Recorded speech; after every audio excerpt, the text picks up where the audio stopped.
ஏழு தலைமுறைகள் பாரம்பரியமிக்க ஒரே சித்த மருத்துவ ஸ்தாபனம் சேலம் சிவராஜ் சித்த வைத்தியசாலை. இப்பொழுது சேலம், ஈரோடு, சென்னை, ஹொசூர், திருப்பத்தூரில் தினசரி மருத்துவரை சந்திக்கலாம். தொடர்புக்கு 9842722200. உங்களோட கூட்டணிக்கு பாமகவையும் பாஜகவையும் வரவேற்க கதவு திறந்து வச்சிருக்கீங்களா? கதவு திறந்து வச்சுருந்து கதவு மூடுறதெல்லாம் அப்படிலாம் கிடையாது. அதெல்லாம் மற்ற கட்சியில் அப்படி இருக்கும். அதிமுக வரது பொறுத்த வரைக்கும் ஒத்த கருத்துடைய கட்சிகள்லாம் இன்றைக்கு ஒன்று சேர்ந்து இந்த லஞ்ச லாவணியமுள்ள இந்த அரசை மக்களோட ஆட்சி அகற்ற வேண்டும் என்பதுதான் எங்களுடைய நிலைப்பாடு. அது யார் யார் வராங்களோ அவையில் ஒத்த கருத்துடைய கட்சி தான்.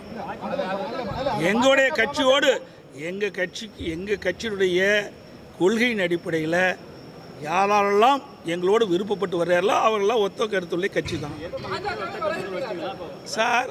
அதாவது முதல் நல்லா ஊடக நண்பர்களும் பத்திரிகை நண்பர்களும் தெரிவித்துக் கொள்கிறேன். தேர்தல் என்பது அவ்வப்போது வருகின்றது. 5 ஆண்டுக்கு ஒரு முறை சட்டமன்ற தேர்தல், நாடாளுமன்ற தேர்தல். அரசியல் சூழ்நிலைக்கு தக்கவர் தான் கூட்டணி அமைக்கிறார்.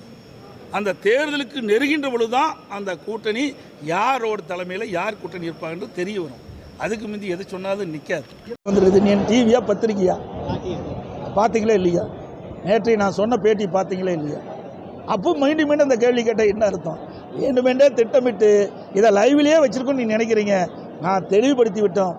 ஏற்கனவே நாடாளுமன்றத்திலையும் தெளிவுபடுத்திவிட்டோம். அடுத்து வருகின்ற சட்டமன்ற தேர்தலையும் பாரதிய ஜனதா கட்சியோட கூட்டணியில் தெளிவுபடுத்திட்டோம். அதை தவிர்த்து தான் நாங்கள் பேசிகிட்டு இருக்கிறோம். மீண்டும் மீண்டும் இந்த கேள்வியின் மேல் எழுப்ப வேண்டாம். ஊடக நண்பர்கள், பத்திரிகை நண்பர்கள், எங்களுக்கு மக்கள் விரோத திராவிட முன்னேற்ற கழக அரசு அகற்றப்பட வேண்டும். 1, பாரதிய ஜனதா கட்சியோட அதிமுக கூட்டணியில் 2. நான் வேண்டுகோள் விடுப்பதெல்லாம் மற்ற கட்சிக்கு தான். அதோட பொருத்தி பார்க்க வேண்டாம்.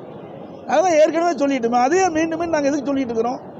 உங்களுக்கு செய்தி வேணும், விறுவிறுப்பான செய்தி போடணும், அதுக்கு ஒரு 4 பேரை வச்சுட்டு விவாத மேடை வைக்கணும். அதுக்கு நாங்கள் தான் கிடைச்சோமா?